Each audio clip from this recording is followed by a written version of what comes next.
5 Minutes with. I'm Greg Kirkham alongside my fantastic co-host Thad Barnes. And today we get to speak with Doug Noll, lawyer turned peacemaker.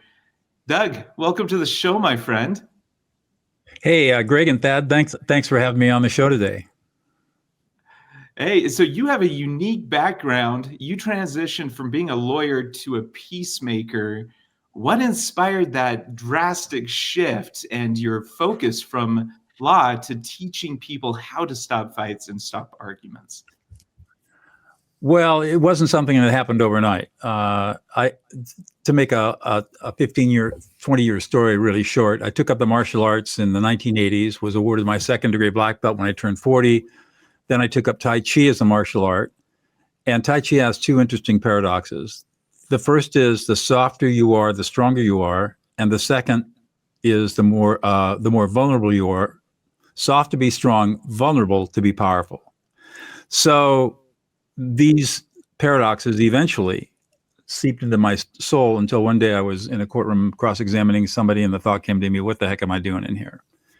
And after that trial, I went on a trip.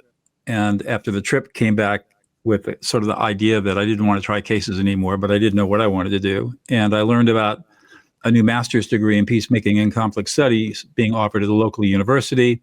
So I enrolled, and for 3 years, I was a full-time master's degree student, a three-quarter-time law professor, and a full-time trial lawyer. The master's degree program completely changed my world outlook, and I saw the problems that I'd been intuitively understanding about the law, but now I understood what they were really all about. And I understood much more about human conflict and how to work with it. And so I left the practice in 2000 to become a mediator and a peacemaker, and that's what I've been doing ever since.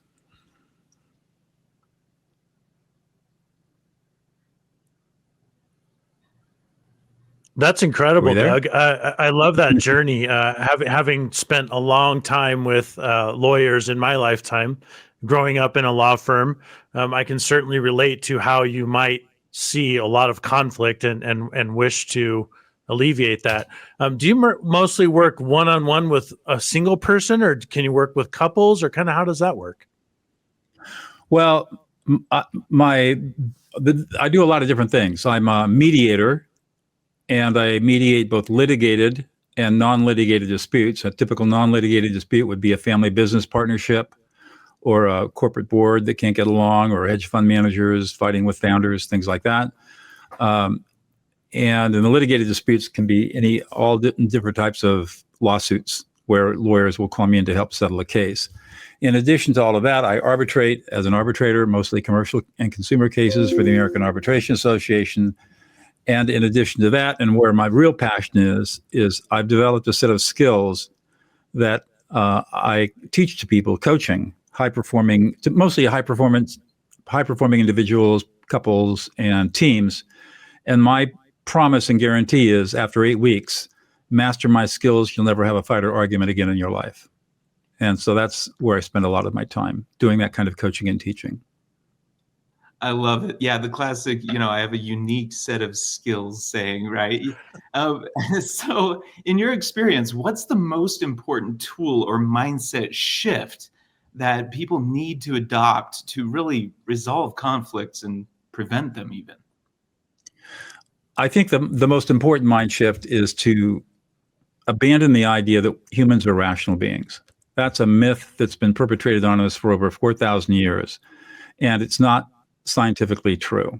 What neuroscientists have established in the last 25 years is that the essential nature of human beings is to be emotional. And so we are emotional beings. Every decision we make, every behavior we engage in, everything we do is emotional. And yet we have this belief that we're rational beings, and so anybody who's emotional is irrational or evil or wrong or bad or poor or a drama queen or whatever. And that, of course, is abusive, but it's also gets in the way of us really understanding who we are and why we act the way we do.